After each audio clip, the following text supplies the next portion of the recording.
नमस्कार, आप देख रहे हैं जनक प्रसार, आपके साथ में आंचल श्रीवास्तव। उत्तर प्रदेश में इस समय समाजवादी पार्टी विपक्ष की सबसे बड़ी पार्टी और 2027 को लेकर अभी से ऐसी चर्चाएं शुरू हो गई हैं कि यूपी में भाजपा का अगर किसी से सीधा मुकाबला होगा तो वो सपा से ही होगा। लेकिन अब सवाल ये उठता है कि क्या सपा सिर्फ भाजपा से मुकाबला करेगी या फिर उसके नसीब में सत्ता सुख भी लिखा है, क्योंकि 2022 में जिस तरह से अखिलेश यादव ने कैंपेनिंग की थी और लगातार जिलों में समाजवादी पार्टी को समर्थन मिल रहा था, उससे यही लग रहा था कि 2022 में सत्ता परिवर्तन तय है।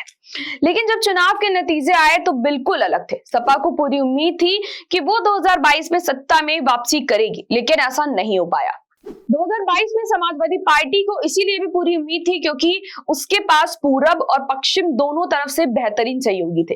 पूरब में ओम प्रकाश राजभर के रूप में एक दमदार साथी था, तो वहीं पश्चिम में जयंत चौधरी के रूप में एक बेहतरीन विकल्प था। लेकिन आज के समय में समाजवादी पार्टी के दोनों पुराने साथियों ने साइकिल से उतरकर भाजपा के साथ चलने का फैसला किया। तो फिर राजभर योगी सरकार में मंत्री हैं, तो वहीं जयंत चौधरी केंद्र में मोदी सरकार के मंत्री के साथ साथ आरएलडी विधायक भी योगी सरकार में मंत्री बनाए गए। अब सवाल ये उठता है कि अखिलेश यादव अब 2027 के लिए नए सहयोगियों की तलाश करेंगे या फिर एकला चलो की राह पर ही 2027 में सत्ता हासिल करने के लिए संघर्ष करते हुए नजर आएंगे। 2022 में जिस तरह से सपा ने प्रदर्शन किया था उसके हिसाब से सपा को आज भी भाजपा का मुख्य प्रतिद्वंदी माना जाता है। लेकिन अगर सपा ने नए सहयोगियों की तलाश नहीं की तो मुश्किल भी हो सकती है। 2024 के लोकसभा चुनाव में समाजवादी पार्टी ने पूरे यूपी में शानदार प्रदर्शन किया था। भाजपा के लिए सबसे बड़ी चुनौती पेश करती थी। यूपी की 80 सीटों में से इंडिया गठबंधन ने 43 सीटों पर कब्जा करके सबको चौंका दिया था।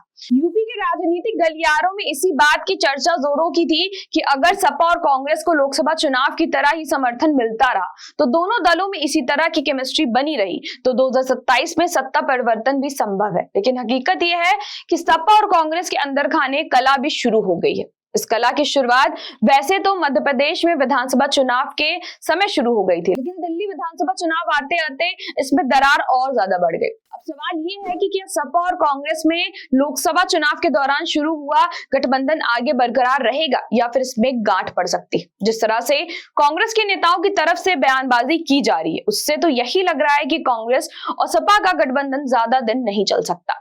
अगर ये गठबंधन टूटा तो फिर अखिलेश यादव को अपने लिए नए सहयोगियों की तलाश भी करनी पड़ सकती है। खबरें तो ऐसी भी हैं कि सपा भी नहीं चाहती है कि कांग्रेस के साथ यूपी में गठबंधन करके विधानसभा चुनाव लड़े, क्योंकि अगर सपा और कांग्रेस का गठबंधन रहा तो कांग्रेस ज्यादा से ज्यादा सीटें की डिमांड करेगी और सपा नहीं चाहेगी कि वो कांग्रेस को ज्यादा सीटें दे।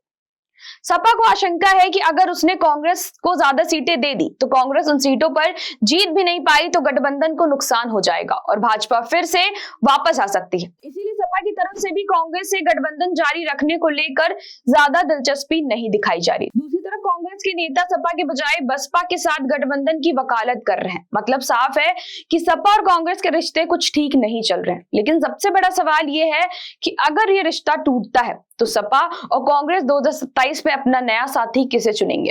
कांग्रेस की तरफ से बसपा के साथ गठबंधन के संकेत दिए जा रहे हैं, लेकिन सपा की तरफ से किसको अपना नया सहयोगी बनाया जाएगा। जयंत चौधरी के जाने से पश्चिम और ओपी राजभर के जाने से पूरब में सपा का पल्ला कमजोर हो गया है और इसकी भरपाई के लिए सपा को अभी से कोई ठोस रणनीति बनानी पड़ेगी जिससे कि राजभर और जयंत चौधरी की भरपाई की जा सके। तो ऐसी देश और दुनिया की बड़ी खबरों पर नजर रखने के लिए आप जुड़े रहिए जन एक्सप्रेस के साथ। नमस्कार।